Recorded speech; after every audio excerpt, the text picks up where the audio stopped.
अपनी जिंदगी में इतने हम लकीर के फकीर बने हुए हैं, ये हम देखने और समझने की कोशिश ही नहीं करते कि धर्म का सत्य मार्ग क्या है। बस बही जा रही है दुनिया, लोग भी बह रहे हैं, चल रही है दुनिया, लोग भी चल रहे हैं, कर रही है दुनिया, लोग भी कर रहे हैं। जहां चढ़ावे हो रहे हैं, लोग भी चढ़ावे बोल रहे हैं। जहां पर बोलियां हो रही है, लोग भी बोलियां बोल रहे हैं। जहां चमत्कार हो रहे हैं, लोग भी चमत्कार के हिस्से बन रहे हैं। और सब हाँ हाँ हाँ हाँ हाँ हाँ हाँ ही हो रही है। और वही कहानी जो नक्कट्टे वाली कहानी थी ना, याद है ना, बिल्कुल वही नक्कट्टे वाली कहानी दुनिया में प्रसिद्ध हो गई। और वो नक्कट्टे वाली 4 लाइन की कहानी है। एक चोर किसी के घर पर चोरी करने गया। एक चोर किसी के घर पे चोरी करने गया। घर में और कोई नहीं, अकेली सेठानी थी। चोर ने समझा आराम से जाऊंगा, सेठानी को तो डोरी से बांध के, पलंग से बांध के कोने में पटक दूंगा और आराम से चोरी कर सकूंगा। पर सेठानी भी सेठानी थी। कुछ औरतें, कुछ महिलाएं, कुछ लुगाइयां इतनी बुद्धिमान होती है, एक औरत 100 मर्दों को पानी पिला सकती है।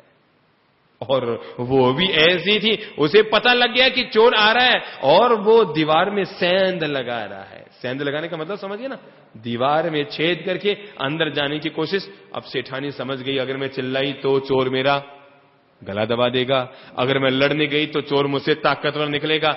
कहते हैं जहां पर सारी बुद्धि निष्फल हो जाती है, उस समय किसी औरत की बुद्धि का इस्तेमाल कर लो, पार लग जाते हो। और उस औरत ने बुद्धि लगाई, उसने कहा इसको तोड़ दे। तो वो आराम से दीवार से चिपक कर बैठ गई, आराम से दीवार से चिपक कर बैठ गई। वो चोर सेंध लगाए जा रहा है, उसे लगा सेठानी नींद में सोई है मस्ती से।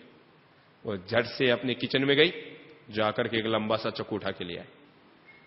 जाकर के एक लंबा सा चक्कू उठाकर ले आई, दीवार से सट कर बैठ गई उल्टी। अब वो चोर दीवार में छेद कर रहा है। जब इतना बड़ा छेद हो गया तो चोर अंदर जाने की तैयारी करने लगा। और उस महिला ने सोचा ये जैसे ही अंदर आएगा तो अंदर आने के लिए सबसे पहले क्या डालेगा, मुंह डालेगा। और जैसे मुंह डालेगा मैं चक्कू उस पे चला दूंगी। ये जैसे ही अंदर आने के लिए मुंह डालेगा मैं चक्कू चला दूंगी। और ये सोचकर वो तो आराम से दीवार की ओट में बैठी थी। और वो चोर, वो जैसे ही अंदर आने के लिए उसने मुंह डाला कि सेठानी ने, उस महिला ने क्या किया, चक्कू छुरा चलाया। चोर चक्कू के चलते वार को देखकर समझ गया, उसने झट से अपना मुंह वापस लिया। पूरा मुंह वापस ले गया, पर नाक तो चक्कू की धार में आ ही गई और पूरी नाक चोर की साफ हो गई। चोर की नाक गिर गई, चोर भगा। चोर समझ गया कि सुबह पकड़ा जाऊंगा। क्यों? नाक कट गई। सुबह पकड़ा जाऊंगा क्योंकि नाक कट गई है। वो महिला राजा के पास शिकायत भिजवा सकती है कि वही आदमी चोर है जिसकी ये नाक है। और नक्कट आदमी कब तक छिपा रहेगा?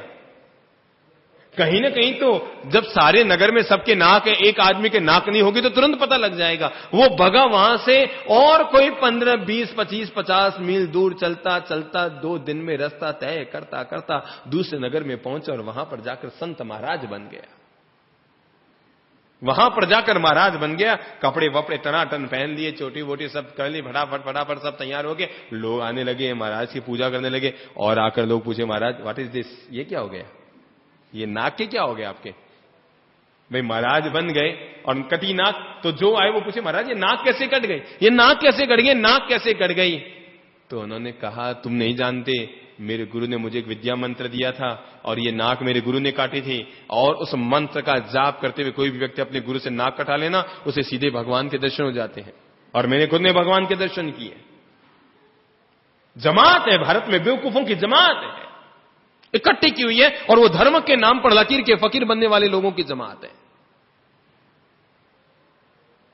ये मैंने भगवान के दर्शन करने के लिए नाक कटाई, लोगों में और श्रद्धा बढ़ गई।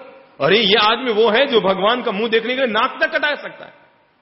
लोग और पूजने लगे, चरण पूजने लगे। हर आदमी यही पूछे। आखिर एक दिन एक युवक आया, उसने कहा महाराज आपकी बात पर विश्वास नहीं होता है। अरे नाक कटाने से भगवान का क्या संबंध? उसने कहा चल बैठ, तू कटा के देख, अगर न दर्शन हो तो मुझे कह देना। युवक तैयार हो गया, उसने कहा देखा जाए, इस साधु की पोल खोलूंगा, इस साधु की पोल खोलूंगा। क्या नाक कटने से कभी भगवान दिखता है क्या? नहीं दिखता ना। पर वो दिखा रहा था। और वो युवक को लेकर गया अपने कुटिया के पीछे, चक्कू लेकर गया साथ में, कहा ध्यान लगा के बैठ जा। वो ध्यान लगा के बैठ गया। उसने कहा काट दो क्या? बिल्कुल काट दो, भगवान देखने चाहिए कि दिखेंगे। उसने झट से उसका नाक काट दिया, नाक कटा, खून बहा, उसने रुई लगा दी, डिटॉल लगा दिया।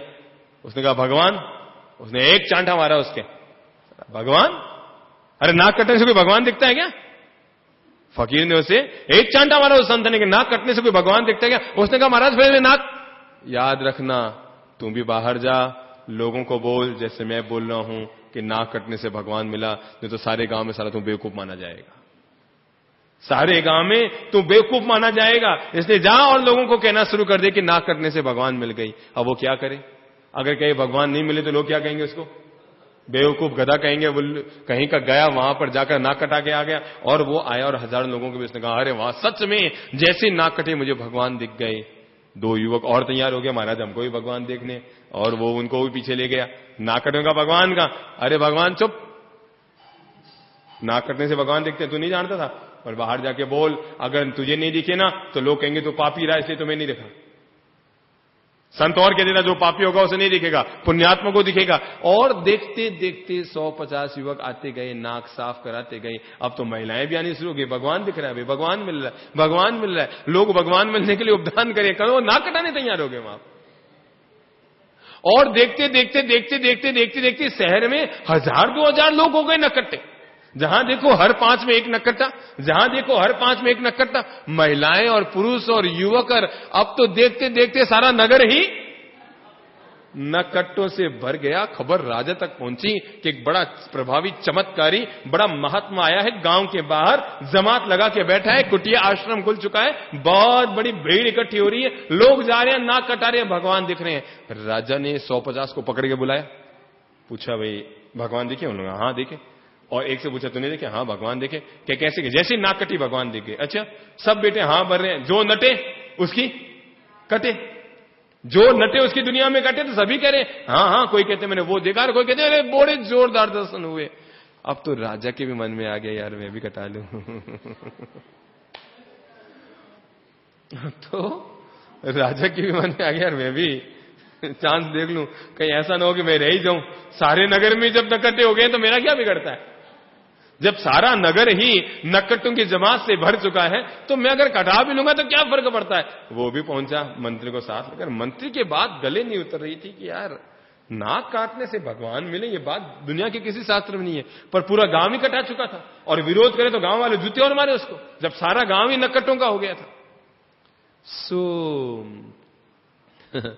आखिर राजा पहुंचा, मंत्री साथ में पहुंचा, सेनापति था। उन दोनों को विश्वास नहीं हो रहा था कि शायद ये साधु अपने को बेवकूफ बना रहा है, ये साधु पूरे गांव को बेवकूफ बना रहा है। भला नाक कटने से भगवान थोड़ी मिलते हैं, नाक कटने से भगवान थोड़ी मिलते हैं। पर राजा ने कहा नहीं, मैं तो कटाऊंगा, मैंने निर्णय कर लिया, मैं कटाऊंगा, और तुम्हें भी कटानी पड़ेगी मेरे साथ। मंत्री ने कहा जोरदार फंसे। राजा ने कहा मैं तो कटाऊंगा सो कटाऊंगा, और तुम्हें भी कटानी पड़ेगी। अब मंत्री ने सोचा यार मैं फोकट का नकट्टा हो जाऊंगा। वहां पहुंचे तो मंत्री ने पूछा भाई अब तक किस किस ने देखा? तो जिसने सबसे पहले युवक ने नाक कटे ना वो वहीं बैठा। उसने कहा हाँ मैंने कटाई और मेरे पीछे पूरे गांव ने कटाई है। सेनापति और मंत्री उसे लेकर कुटिया के पीछे गए और 5-7 उसके जूते मारे, बैठ के मारे, लतीरे उसको। बता सच बोल, क्या तुझे भगवान दिखे? अरे नहीं नहीं नहीं नहीं, वो कर गया, नहीं मुझे भगवान नहीं दिखे। ये महात्मा ने कहा कि अगर तू गांव में बोला कि भगवान नहीं दिखे तो लोग, गांव के लोग तुझे बेवकूफ कहेंगे, नकट्टा नकट्टा कहेंगे। मैंने इसलिए लोगों को देखा देखे 5-10 को और जूते मारे, सब कहते नहीं देखे, और पूरे गांव में अब लहर हो गई, हमने भगवान को नहीं देखा नहीं देखा नहीं देखा नहीं देखा। मंत्री ने राजा को कहा देखा, और उठा के ले आया। दुनिया में देखा देखी चाल चलने वाले बहुत होते, और आज की तारीख में धर्म के मर्म से हम इसलिए दूर हैं, धर्म के रहस्य से हम इसलिए दूर हैं, मुक्ति के रहस्य से, मोक्ष के रहस्य से, साधना के रहस्य से हम इसलिए दूर हैं क्योंकि धर्म का मूल मार्ग तो हमारे हाथ में नहीं रहा। धर्म की मशालें जल रही थी, मशालें बुझ गई, केवल डंडे हमारे हाथ में रह गए, और हाथ में रहे हुए डंडे केवल लड़ने और लड़ाने के काम आने लग गए। अपनी अपनी जिद और आग्रह पर अड़ाए। कोई कहता है मंदिर जाओगे तो मोक्ष मिलेगा, कोई कहता है मंदिर में चले गए तो संकेत नष्ट हो जाएगा। दोनों धर्म कह रहे हैं, बताओ क्या इलाज किया जाए इसका, है ना? कोई कहते हैं मंदिर में चले गए तो संकेत नष्ट हो जाएगा, कोई कहते हैं मंदिर नहीं गए तो संकेत नष्ट हो जाएगा। दोनों धर्म कहते हैं। कोई कहते हैं तिलक यों लगाओ, कोई कहता है तिलक यूं मार कर लगाओ, कोई कहता है लंबा तिलक लगाओ, कोई कहता है खड़ाऊ पहनो, कोई कहता है मत पहनो, कोई कहता है भगवे कपड़े पहनो, कोई कहता है सफेद कपड़े पहनो, कोई कहता है कपड़े ही मत पहनो, कोई कहता है माला पहनो, कोई कहता है मत पहनो, कोई कहता है रुद्राक्ष पहनो, कोई कहता है भद्राक्ष पहनो, कोई कहता है काली कमली लगाओ, कोई कहता है पीली कमली लगाओ। अपने अपने रोग सबके हैं। कोई कहता है बाल मुंडाओ और कोई कहता है जटा बढ़ाओ, कोई कहता है हाथ से बाल तोड़ो, कोई कहता है बाल मत तोड़ो, कोई कहता है कैंची से कटाओ, कोई कहता है हाथ से कटाओ, कोई कहता है खड़ाऊ पहनो, कोई कहता है खड़ाऊ मत पहनो। धर्म के अलग अलग रूप, इतने अलग अलग अलग अलग अलग अलग रूप बन गए कि आदमी समझ ही नहीं पाया कि असली धर्म क्या है। कोई कहता है मुंह पर कपड़ा बांधो और कोई कहता है, और दोनों ही क्या कहते हैं, धर्म की बातें कर रहे हैं। दोनों ही धर्म की बातें कर रहे हैं। एक लकीर के फकीर बन गए कि कपड़ा बांध के ही बैठेंगे हम, और एक बन गए कि हम किसी हालत में नहीं बांधेंगे, और उसमें भी लकीर के फकीर यहां बन गए। एक कहता है कपड़ा यहां तक बांधो, दूसरा कहता है यहां तक बांधो। वो 1 इंच के कपड़े के पीछे फिर झगड़ पड़े। जिनको झगड़ना ही है, इनको धर्म कर्म से कोई लेन देन थोड़ी है।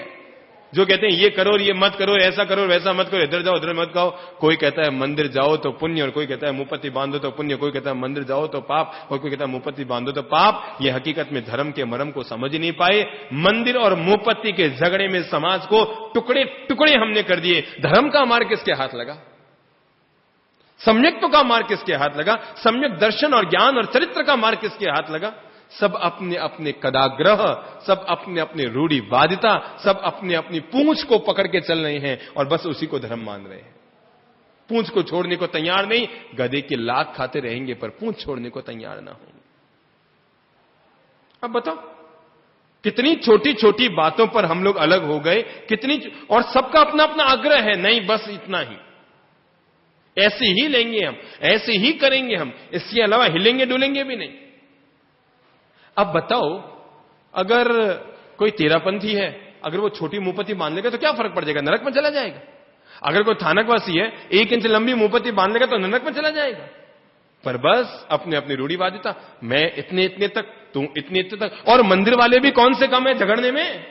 वो कौन से पीछे रहे हैं? मंदिर के नाम पर कोई कहता है मुंहपत्ती मूर्ति दिगंबर होनी चाहिए, कोई कहता है श्वेतांबर होनी चाहिए। दिगंबर श्वेतांबर के मंदिर के नाम पर झगड़े। झगड़ों में अपन पीछे थोड़ी है। सामाई करेंगे तो कोई कहता है 3 बार करीब मनते करो, कोई कहता है 1 बार करो, कोई कहता है ऐसे करो, कोई कहता है ऐसे करो। चरवला है जीवों को बचाने के लिए। ये हाथ में पूंजनी किस लिए है? किस लिए है? जीवों को बचाने के लिए कि लड़ने के लिए?